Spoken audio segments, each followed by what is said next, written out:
May sasabihin lang sa inyo, mabilisan lang 30 seconds lang mga ganun.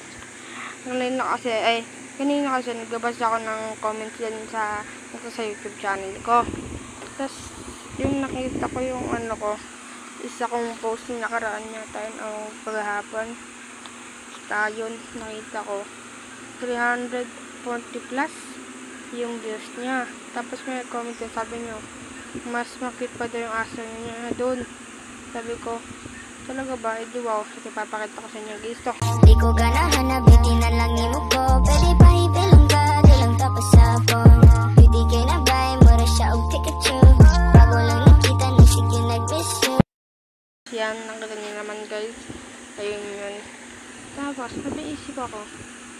Rito ko rin kaya sa inyo yung comment niya ito. Nakita niyo naman agad. Tapos mamaya, meron akong lalabas na video. Abangan yun mamaya. Abangan nyo mamaya. Babay na.